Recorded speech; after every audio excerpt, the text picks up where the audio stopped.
If you have your Bible, Ecclesiastes chapter 4. Ecclesiastes chapter 4. Tonight, what we're going to talk about is something that all of us are familiar with. We're going to talk about, we've seen a lot about work and different things and life under the sun and all those things from Solomon's perspective. But tonight, he's going to go even deeper and talk about what's the motivation, what's the ambition that drives us toward those things. Because it's not just about what we do, it's about what drives us, what is the thing that makes our heart beat, that makes the blood run through our body. What is it that every day gives me the desire to get up and go and conquer the day? And so that's really the question, the big overarching question that we're going to be looking at tonight. It is what drives what drives us to chase success and achievement and all those things.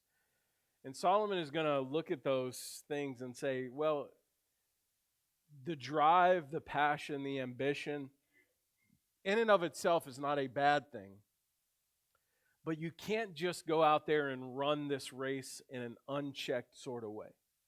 Right? You got to put boundaries. You got to think realistically about what you're doing. Because if you don't, then it's going to lead to several things. One of them is going to be envy. Right? If you just go out there and you run the race and you're not and you're just kind of no inhibitions, anything, all that stuff off the table, and you're just running, envy, loneliness, emptiness. That's what he says is going to be the end result of that. If there's no purpose in what you're doing, then something is going to drive you, and what's going to drive you is not going to be good, right? And it's going to drive you to one of those things. And I'm going to give you an illustration to kind of talk about the importance of checked ambition, all right? Let's say that we need to fix the roof on our house. Our house is tall, and I don't like heights.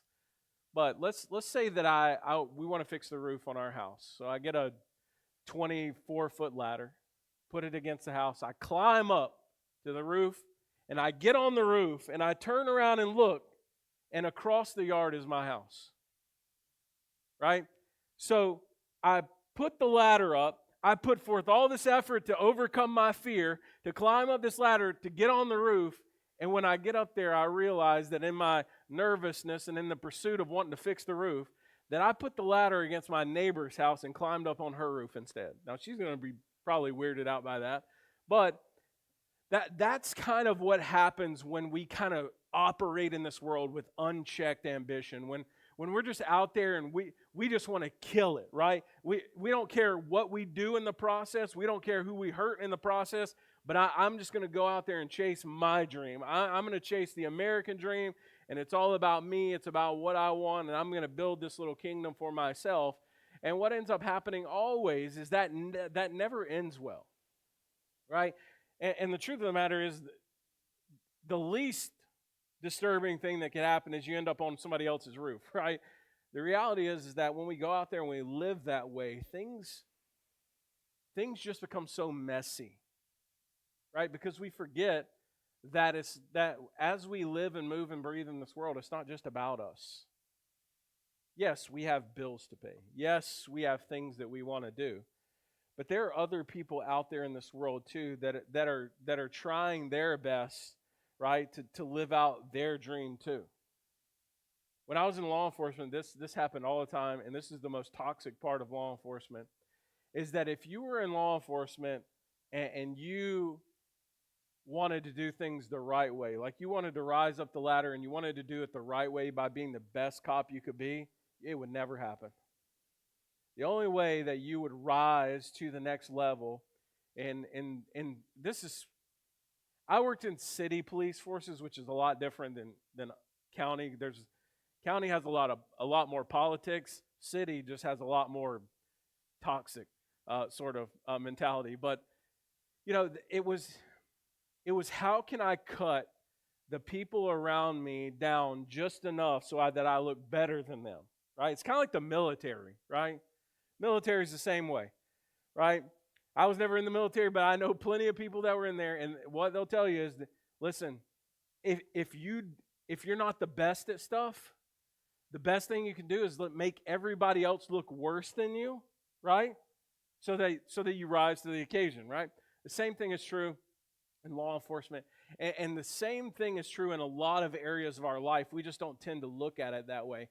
And Solomon comes to this, and he says, "Man, what in those situations? What drives you?"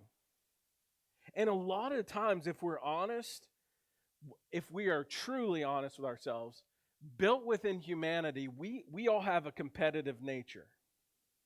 And that competitive nature is born out of envy. It's that I'm envious of the person who's a better police officer than me, so I'm going to cut him down as much as I can so that I look better than him because I can't run a mile and a half in 10 minutes, right? Or whatever. I definitely can't now. I could at one time, but I can't now. I mean, not 10 minutes, but anyway, that's for free.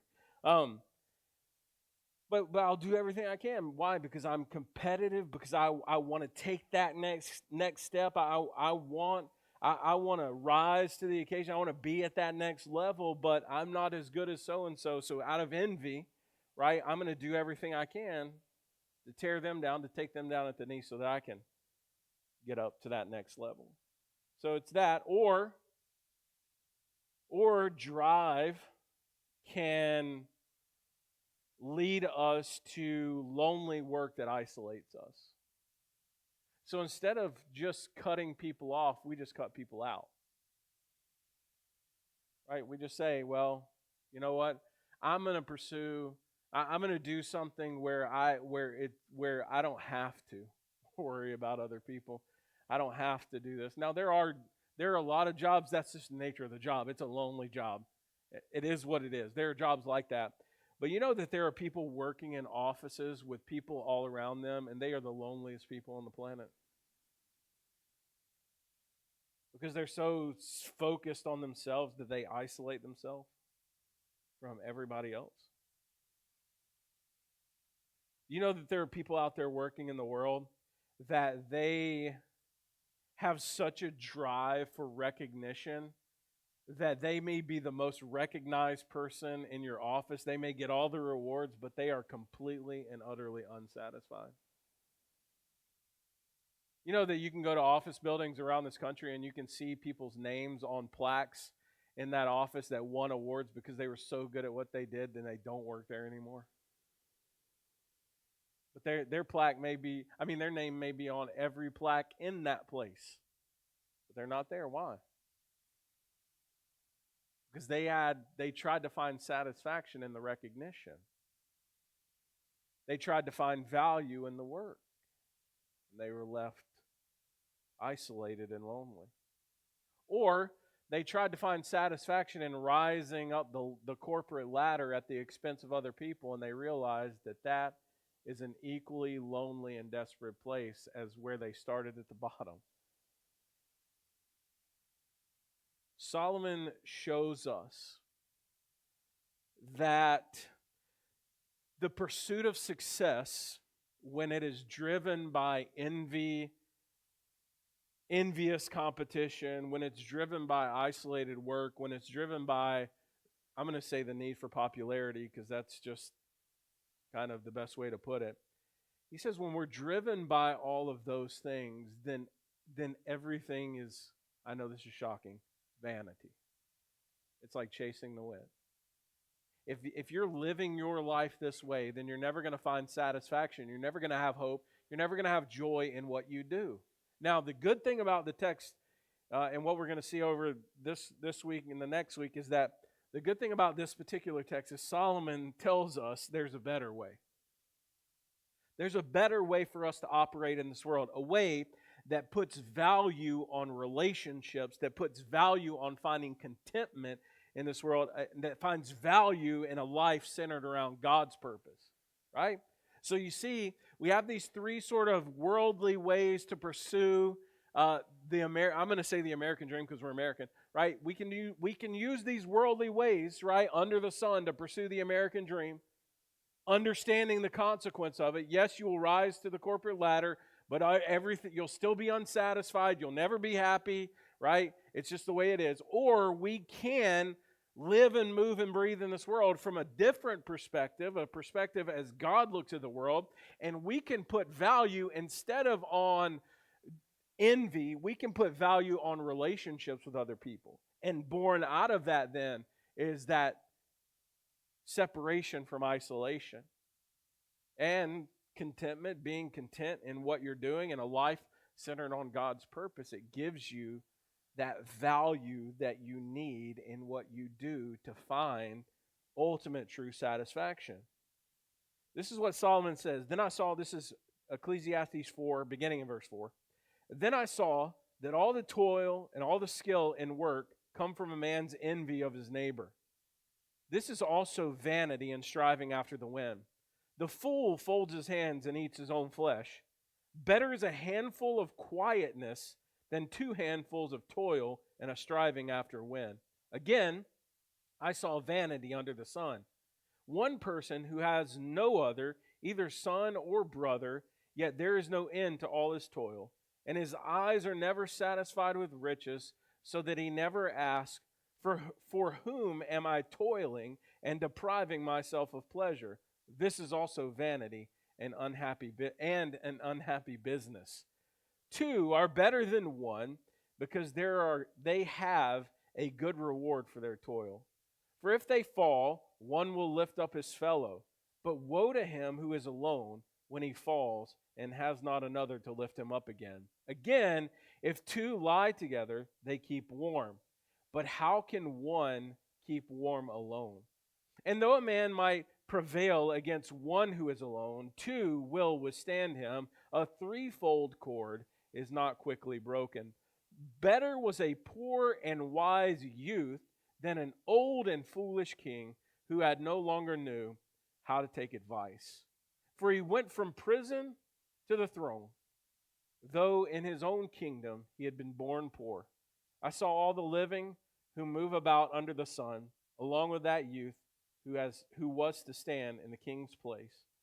There was no end of all the people, all whom he led. Yet those who come later will not rejoice in him. Surely this is also vanity and striving after the wind. Solomon starts off there and talking about the ambition, right? Talking about the envy, right? All the skill, all the work, and all the skill in work, it comes from this place of vanity. And you see this, right? We joke about this, actually. Right? If you during this season, you turn on the Hallmark Channel, right? Gross. It's like, it's the same thing, right? It's like, oh, this neighbor has 1,500 Christmas lights, so I have to have 25,000 Christmas lights, right? Or this person has this, whatever. This person's in love with the woman dressed as an elf. This person's in love with Santa, right? It's just always, there's always that competition that exists in the world. And so we see this practically played out over and over again in different ways. But Solomon is looking at it and he says, man, our hard work and our pursuit of excellence, when it's driven by envy, it's no good, right? It's useless, because guess what? There's always going to be somebody better than you. Like, let's just be real for a second, right? You can run fast. There's always going to be somebody faster, right? You may be able to lift something heavy. There's always somebody who can lift better. You may know a lot about a particular subject. There's always going to be somebody who knows more, right? Now, it doesn't mean that we just don't, we say, if that's the case, I'm not going to strive after it. That's not what Solomon is saying either. Solomon is saying is that there's a healthy way to do that and there's an unhealthy way. And if envy is what drives you, then you are going to be left in vanity. Then what God is going to do in your life is He's always going to show you over and over again, right? He's going to humble you over and over again to remind you you're not the best. You're not the top of the food chain, right? You can celebrate your work and your expertise all you want to, but there's always going to be somebody out there who's better, right? There's going to be somebody out there who's more skilled, and that's not a bad thing. It's just a reality. And if you have envy and bitterness in your heart, then you're never going to be able to accept that, and you're going to be miserable, right? You know people like this. People who are driven by envy are miserable people. They may be good at what they do, but they'll be doing it and complaining the whole time. Right? I know people like this. I can, if you want to, I'll name names. No, I'm kidding. I won't do that. But I know people like this, man. They're smart, they're funny, they're good at what they do, but man, they are they are toxic to be around because they're so unsatisfied. Everything is negative. The sun will never come out tomorrow in their life, right? It's always a cloudy day, right? They're like Eeyore, right? I mean, everything. They could win the lottery and they're still going to complain about taxes, right?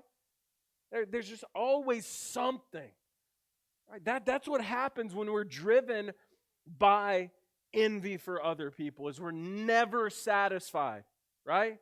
And we try to learn more and we're still not satisfied. We try to get to the next level at our job, we're still not satisfied. Why? Because envy always leads to vanity, right? It's always fleeting, right? It's always empty. It's always meaningless. It's always gonna be that way. So your work, when it's motivated by envy, it may produce physical results, but it has zero value. It has zero satisfaction in your life. It just is. And listen, it's if you find yourself in this situation, it's not a bad thing. If you find yourself in this situation, it's a gut check. It's a reality check. It may not be that you need to quit your job. It may be you need to fix your stinking attitude, right? You stinking thinking. That's what we used to say. You got to fix your stinking thinking, right? It may be that. Maybe you're good at what you do, but your heart and your motivation is wrong. And maybe you'll find real happiness when that heart and that motivation is right and you're doing what you're good at. In fact, that's what Solomon says even here in all of this. The fool folds his hands and eats his own flesh. Now, what in the world does that mean? Right? It's a little bit weird, but folding hands, envy-driven work, kind of the other side of that is this. Folding hands, folding your arms, right? It's the other side of being so driven by envy that you just get lazy. Right? So I can't be the best, so I just ain't going to do nothing. Right? I'm not going to put forth the effort because I'm not getting enough recognition at work. Right? Because I don't get enough pats on the back. I'm not going to strive to be better because there's always somebody better. So I'm just going to sit back and pout like a 3-year-old, right? And wonder why I'm still not, the only recognition I'm getting is negative recognition, right? We'll do that sort of stuff in our life. And so folding your hands, it's symbolic of inactivity. It's symbolic of complacency. It's somebody who chooses not to work. Somebody who chooses neglecting their responsibilities and just decides, listen, I'm not going to contribute. Right? I know people like this. I better not say that. It's the holiday season. I better be nice. Boy, but I want to. We know people like this. Right? They have skill, but they're just not going to use it because they're lazy. Right? They're lazy. In fact, the Bible says, and hopefully this doesn't hurt anybody's feelings, but if you're lazy, you're a fool. That's what the Bible says right here. Laziness is not just a lack of effort. Laziness is a moral failure. Laziness is a sin. Being a bum it doesn't fit in the economy of God. Right? It just doesn't. Laziness has very real consequences. In fact, Solomon uses this is just a metaphor, but he eats his own flesh. What does that mean? Laziness is self-destructive. How many lazy people do you know that could get up? How many lazy people you know could get up and do a 3 or 5K tomorrow? Not many, right? In fact, if you think of lazy people, Most lazy people can't get up and walk to the kitchen, right? They're not going to go and do a job because they're lazy. They deplete all of their resources, and they want to deplete other people's resources, not because they can't work, it's just because they're lazy. And listen, they could literally be physically suffering from their laziness, and they're just going to suffer. They don't care, right? If you don't believe me, watch my 600-pound life, right? It's the epitome. It's a bunch of lazy people, right?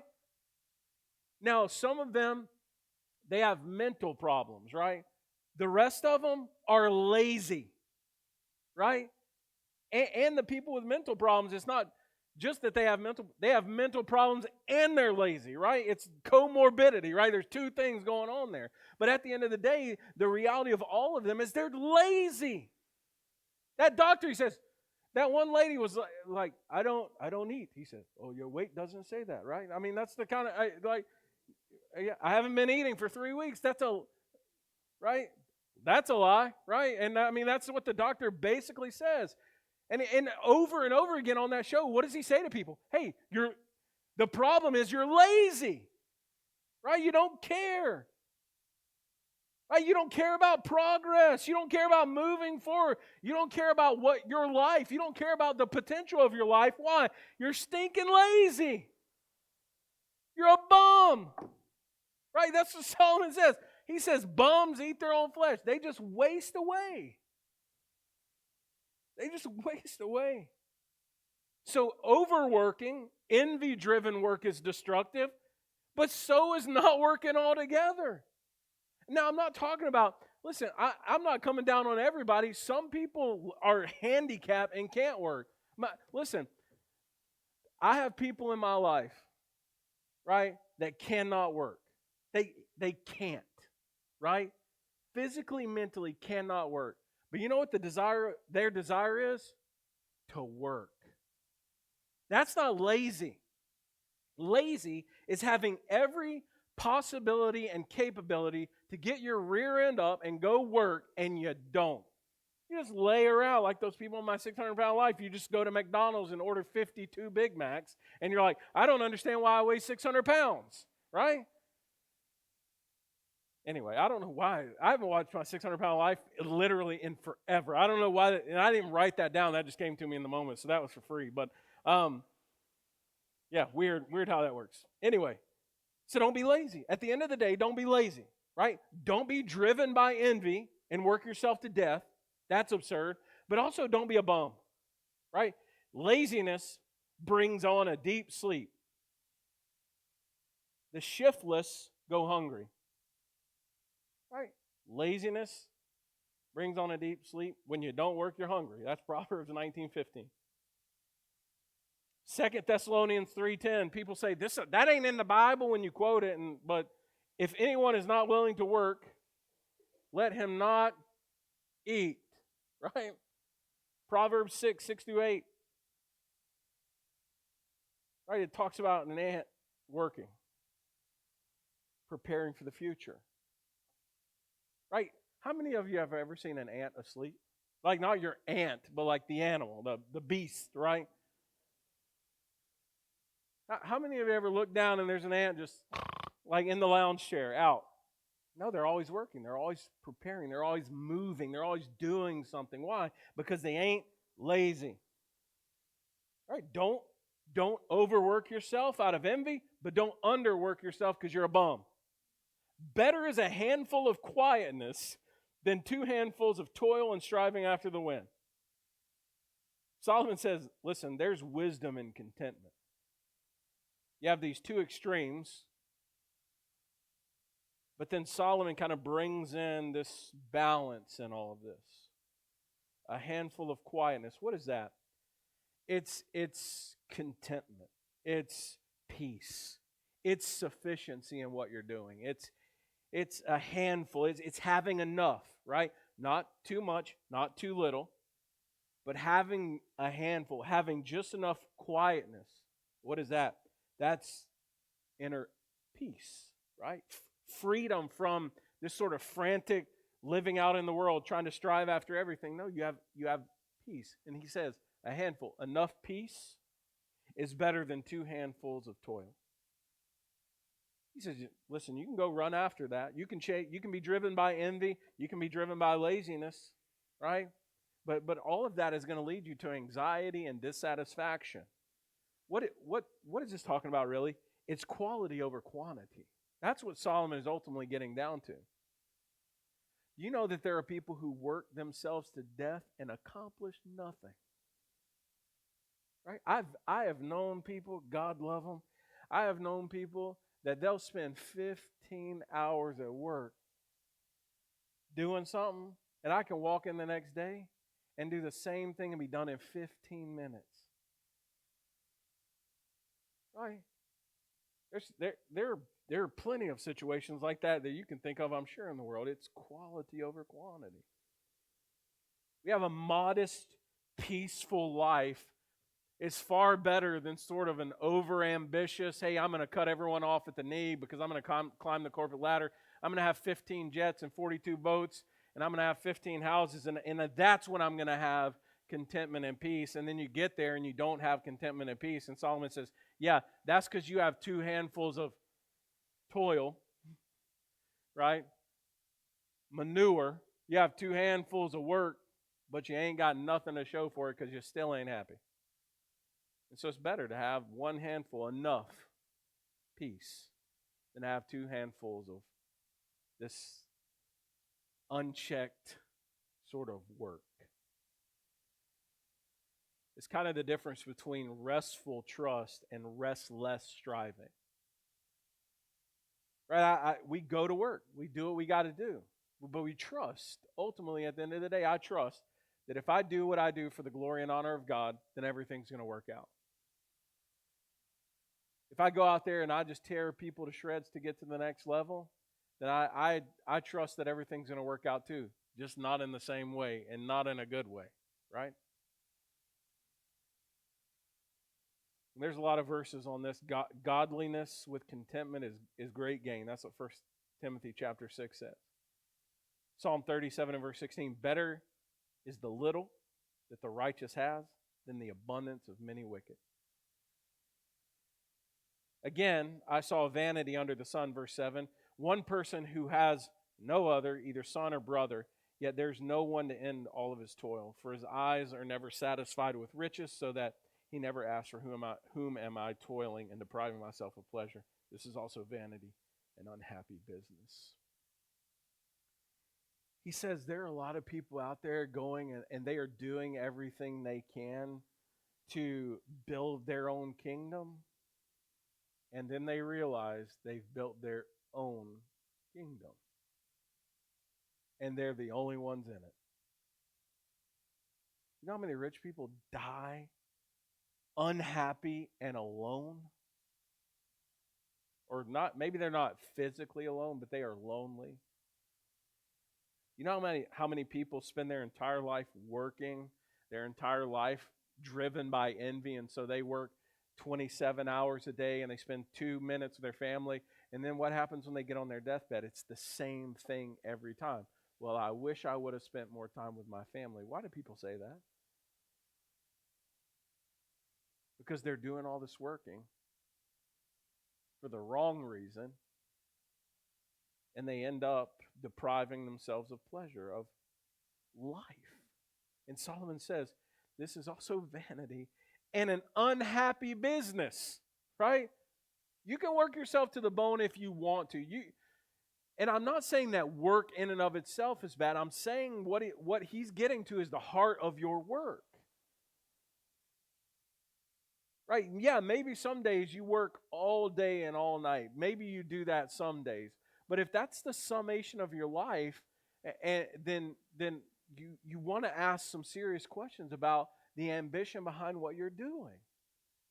Because I don't know how to say it any other way than, listen, when you die, your position is going to be in the paper the next day. Your work doesn't care about you, right? And that's just it's just true. You're a position, right? You're a You're a product producing other products. And when you're not, what do? If you're not producing at your job, what do? Fire you, right? Why? Because you're not producing. When you're DED, dead, you're also not producing, right? And so what are they going to do? They're going to find somebody else, right? They may get a cake so the office can celebrate the fact that you were alive at one time and worked there. All right, they may get fat and happy eating cake at the fact you're gone. But that's about the celebration you're going to get. It's not going to be some massive mourning. They're not going to close the office for 5 days while they mourn your passing, right? No, HR is on Indeed.com the next morning, and they've already got your job description ready to go out. It's all vanity, he says. When you look at it that way, you understand how vain all of this actually is, right? And so why would you pour your very existence into that, right? What he's talking about is a balance, right? You have to balance your life. If you don't, you're going to be unhappy. You're going to be grouchy, right?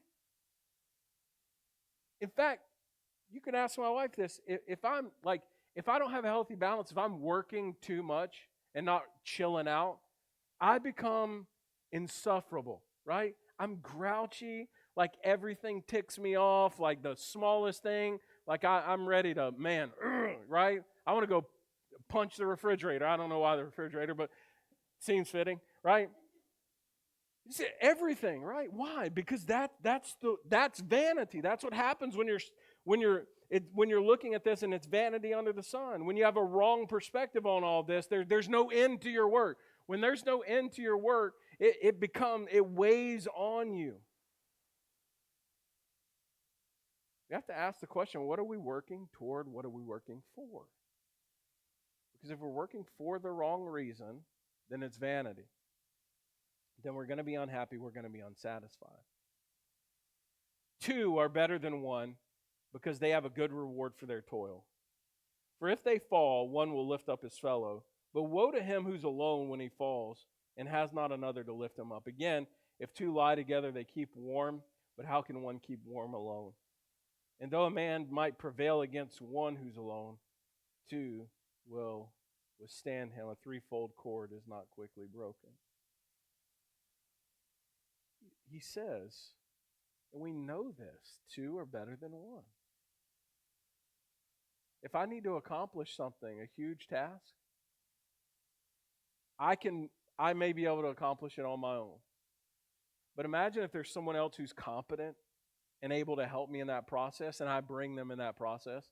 How much more efficient are we? Much more. He even used another one here. If you fall down, guess what? If you have 2 people working on something, and you make a mistake, guess what? There's someone right there who says, hey, I don't think that's right. Right? That's important. Because we're all human, we all make mistakes, right? We need that other person there. He even says and this one is not in a weird way, it's a cultural thing. Again, if 2 lie together, they keep warm. Understand, what Solomon didn't just crank the furnace on, right? If you lived out in the wilderness, you didn't just turn the fire on, right? So if you're one person, you're around the fire, but guess what? You're not resting, right? Because you have to constantly keep the fire going. But if there's another person there, you share the warmth, right? And he says, verse 12, and though a man might prevail against one who's alone, 2 will withstand him. Listen, a one-on-one fight is not always easy, and it's not always fair, but it's the most fair. It's a lot more fair than 2-on-1, right? You ever fought 2 dudes? All right.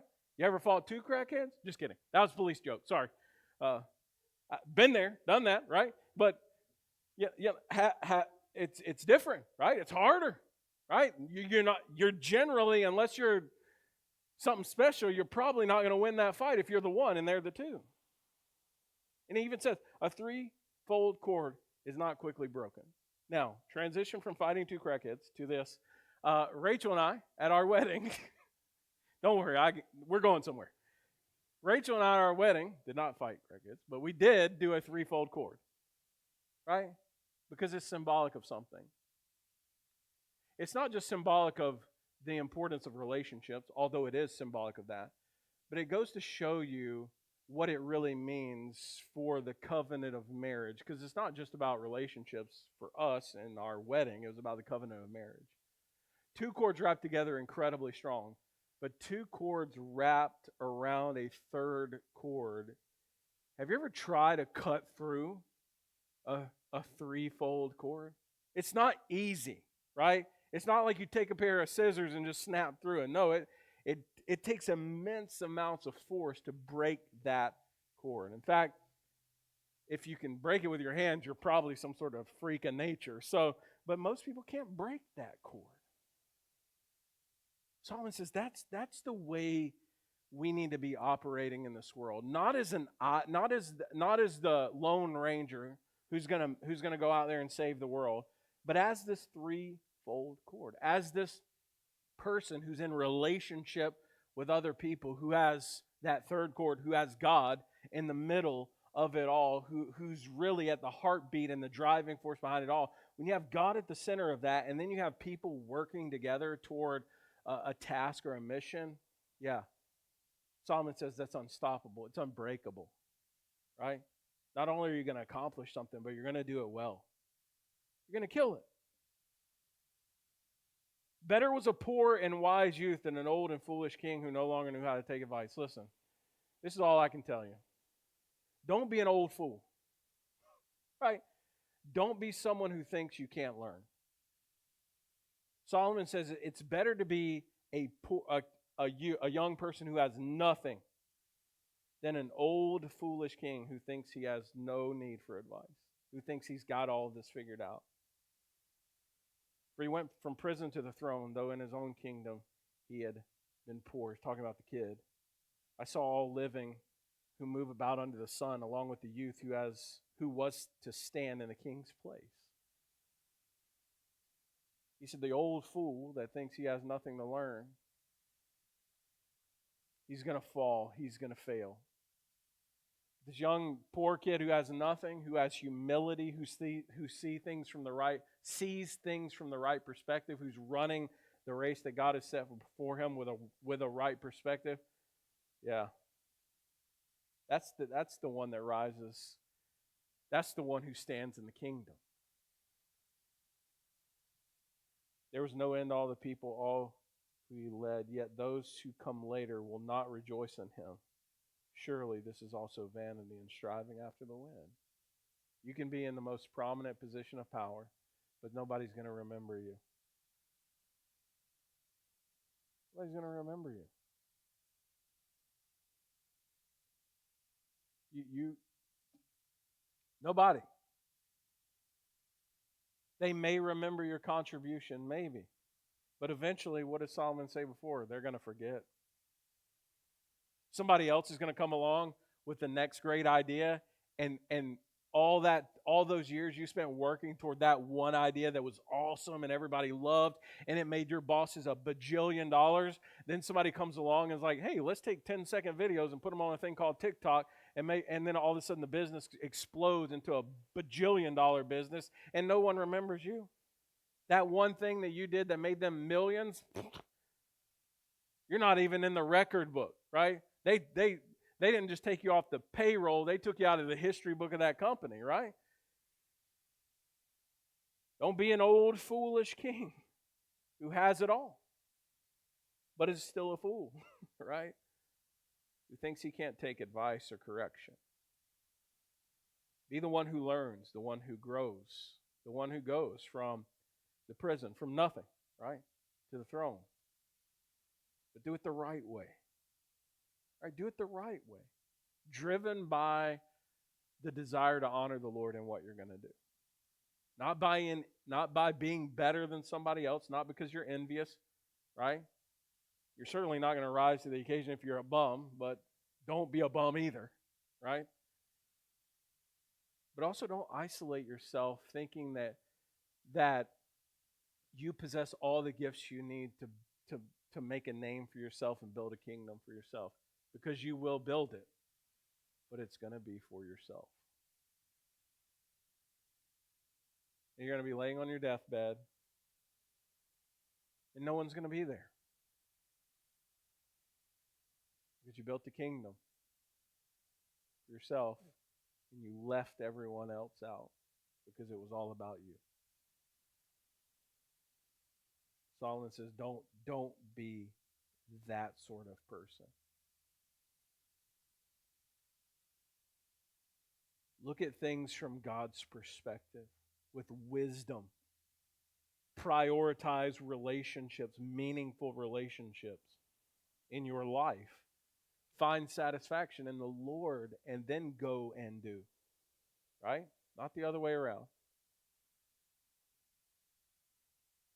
Are we caught up in the rat race of life? Are we driven by envy?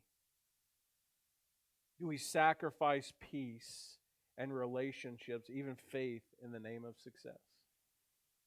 Have we neglected the gift of community that God gives to us and the strength that's found in that godly community, in those godly relationships, for the sake of building our kingdom? Are we putting trust in popularity or worldly power rather than eternal significance in Christ? That's really at the heart of all of this. What is driving you to do what you do? It's one of two things. It's either yourself or Christ. And it's up to us to evaluate our own hearts and figure out what the answer to those questions are. And if it's broke, fix it. If it ain't, don't, right? But if your perspective is off, then pray, get your perspective in line. If it's not, keep killing it for the kingdom.